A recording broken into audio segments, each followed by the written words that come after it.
network security policy. So under this, we define how our network devices would be secure. So we have document control page with document ID, reviewers and approvers, related documents. So all these are generic to all policies, confidentiality statement, and there you go, objective of this policy. So this policy provides comprehensive guidelines for implementing network security controls to safeguard the CIA of the networks. Roles and responsibilities for these is generic and same for like we have for everyone, for every other policies. The scope, it is applicable to all network and networking devices within our company infrastructure. We may have cloud service providers, so they're also the things which we need to take care at an organizational level, so we take care there as well. So network security management, we have network controls.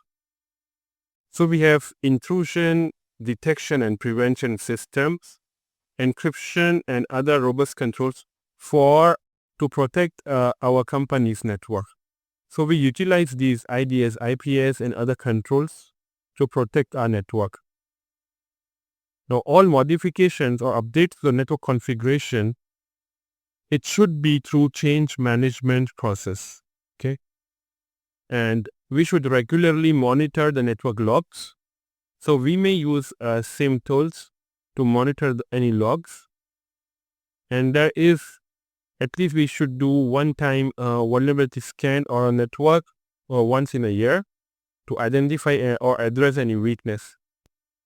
So this depends if it may be 2 times in a year, or if there is any network change, then we have to do that vulnerability scans and penetration test on the network. Now, say if any employees join IT team. IT team is basically a team which takes care of network servers and all other stuff. So we need to give access to that person.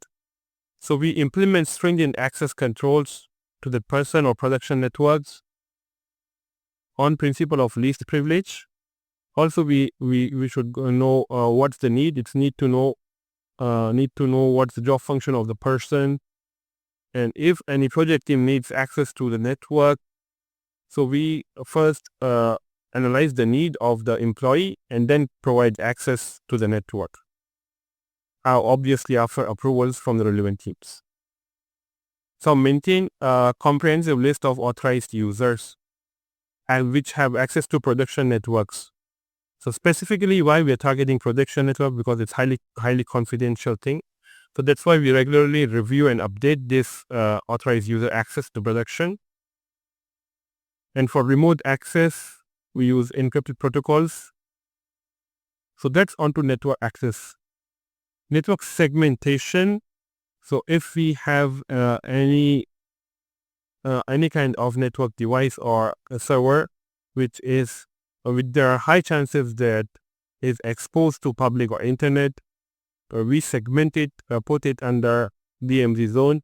We create network segmentation for managing security in an effective manner. So implement strict traffic controls for network zones using gateways and firewalls. So if there are assets which needs to be taken care on based on criticality, if it's highly confidential or confidential asset, then we implement strict control depending on the asset sensitivity. Okay. Now provide internet access through designated public subnets. It's governed by predefined user roles and access policies. So this is onto network segmentation. We do have remote devices. So for all remote devices, we apply stringent security measures to protect these. The installation and maintenance of updated antivirus software and firewalls. So this is onto remote devices.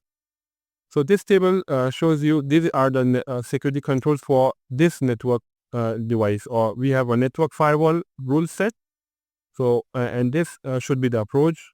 So we take a zero trust approach for all security lists and network groups. and access is provided on need to know basis. So for IDS, for cloud services, the cloud service provider threat detection service will be subscribed. And for IPS, we have this policy statement there. So web application firewall, this is onto application firewall. But why we have placed on the network? Because we have an extra layer of firewall protecting the application. So this is majorly onto application side, but we have put here just we need to take care of some kind of SQL injection or some kind of other application level attacks. So that's why we have put it here. Wireless network security. So we have some kind of protocols which are blocked or which are weak. We don't use that. So we keep a track of all algorithms or all protocols that are blacklisted inside that area or that is deprecated. So we don't use that algorithms, and we use critical. We use an algorithm which is more secure, or protocol which is more secure. Okay. Now this is onto some kind of network components and how we're protecting them. Other items like employee training and awareness, compliance and monitoring, escalation metrics, all these are generic to all policies. Okay. Now, if you have any comment, any feedbacks on this network security policy, do comment us. There is one more thing. Like I have seen some of the company maintaining some policies for firewall. So they have firewall management policy as well. So we have not taken that here onto how we are managing the firewall. What are the other details? So if you want to create any other document, a separate document for firewall management, then you can create it depending on the organization needs. Thank you.